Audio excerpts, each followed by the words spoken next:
everyone, welcome back or welcome to my channel. With Christmas just around the corner, today's video is all about creating some rustic watercolour wreath cards that are simple, pretty and very beginner friendly. So I found some of these blank craft paper cards left over from last year and I thought they would be perfect for this project.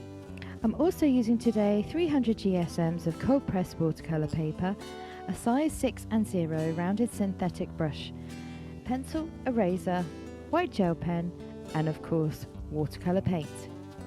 And because it's for something Christmassy, I've got a good excuse to use some of these beautiful gold metallic paints. I've put a full list of all the materials that I've used in this video today in the description below. To make a circular guide to work from, if like me you don't have a protractor, I just found a lid to one of my candles and placed it in the centre of a roughly A5 piece of paper and made sure that it wasn't too big or too small. Then I gently drew around the lid, making sure not to leave too harsh lines, and then erased the pencil line until it was just visible so that it won't show through the paint. I've mixed up a few different shades of green, some with a little bit of purple or some with a little bit of Paynes grey, and once my colours are all mixed up, I'm going to take my loaded paintbrush and start making some loose leaf shapes. Loose is better, that's where you're going to get some really nice colour variation with your paint. So for the first wreath, I'm just kind of going for a eucalyptus wreath, something really pretty and simple, but that's really fun to make and really quick actually, which could come in handy if you've got a lot of people to send cards to.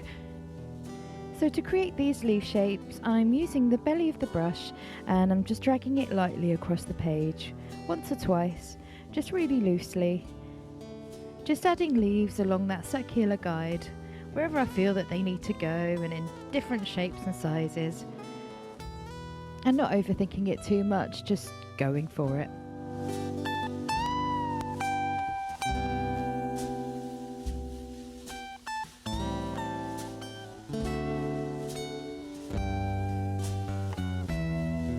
So the first layer of paint has dried a little bit and now I'm going to add a second layer of darker paint and basically doing the same things all over again, but just with the leaves a little bit smaller, just to add a little bit more depth and interest.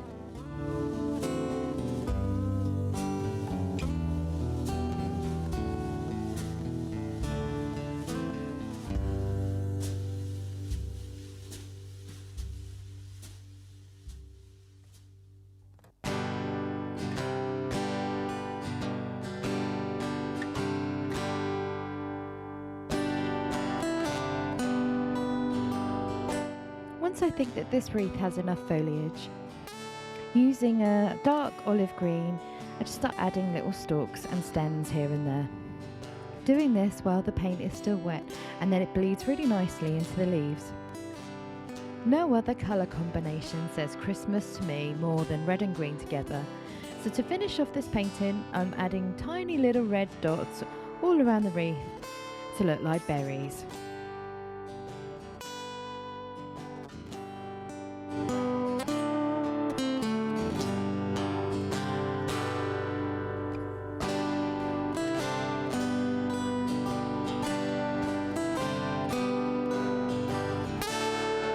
To bring all those berries together, I use a hard tip brush pen and just add the little lines to make them look like a cluster of berries.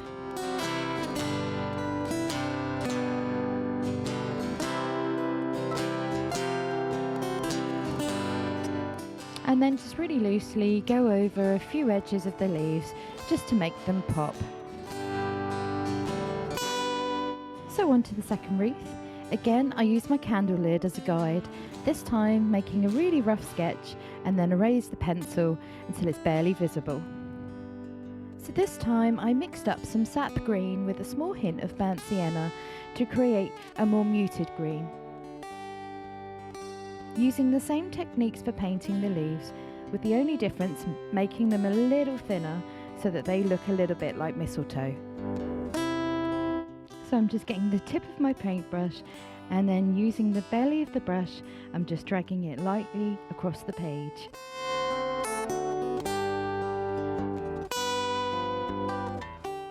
and I'm just adding leaves here and there wherever I think that they need to go.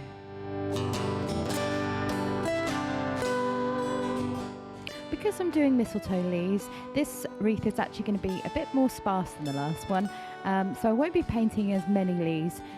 So actually it makes this card even quicker to make than the last one. I think this took in total about 10 minutes without the drying time.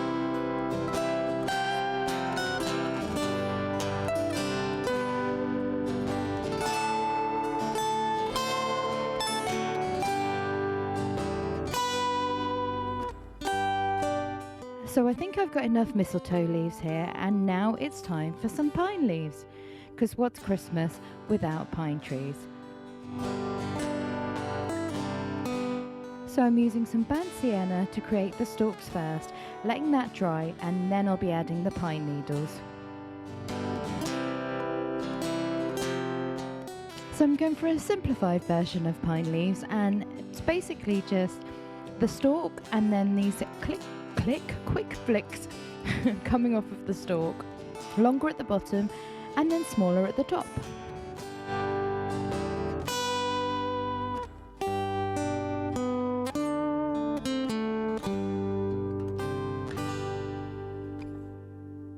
Because I'm going for more muted tones with this wreath, I added a deep purple to the red so that it wasn't really bright, and ended up with a burgundy which in my opinion looked really lovely in contrast with the greens.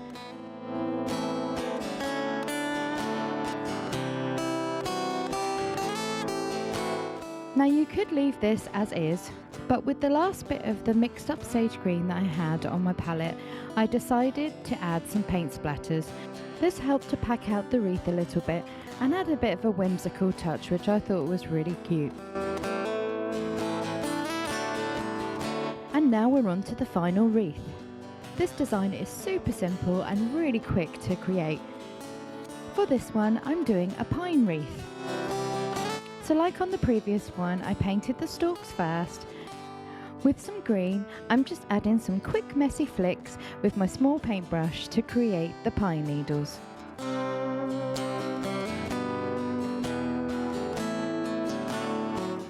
And that is basically it for this wreath. It's as simple as that. And I'm just going to go around the whole wreath until I've covered all the branches with pine needles, making sure that I've got some little offshoots here and there so it doesn't look so uniform and symmetrical, because in the natural world nothing is perfect. And I think that's what makes painting things from nature so approachable, because they aren't supposed to be perfect, and in fact they look better and more realistic for all the imperfections. I did paint one layer and then waited for that to dry, and then painted a second layer on top to add a little bit of depth to the painting, and so it didn't look flat.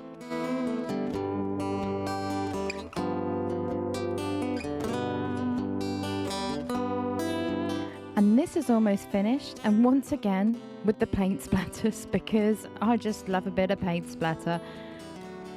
But to finish this one off, I got some beautiful gold paint, and I just love this, and I've been waiting for an excuse to use this, so you'll probably see a lot of this gold paint used in my videos running up to Christmas.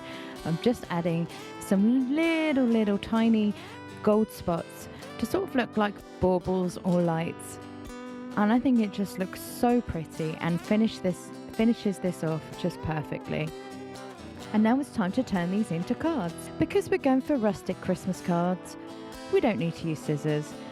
I'm just going to tear the paper because I love the textures that you get from ripped paper. It kind of looks almost like homemade watercolour paper. So I'm just working out the placement of my design, and I decided it's going to look better as a square card.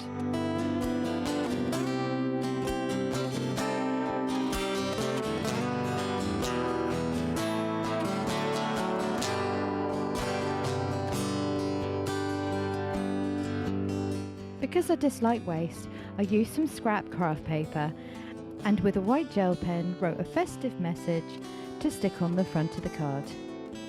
I'm not going to lie, I accidentally deleted the footage where I stuck the seasonal greeting on my other cards, so I quickly made up another one just so that I could show you the process.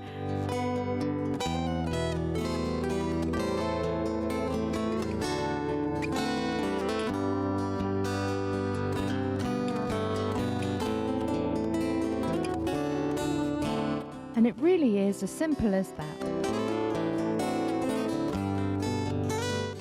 That's our 3 Rustic Christmas wreath cards that are pretty but super fun and simple to make. I'd really like to know which one was your favourite, so let me know in the comment section below. I personally love getting homemade cards. They're just so much more personal and unique and much nicer than just getting one from the shop. Well, thank you so much for watching. If you liked today's video, then please don't forget to give it a like and a comment, and if you'd like to support my channel and my art, then please hit the subscribe button. Thank you so much for watching. Take care and have a lovely rest of your day.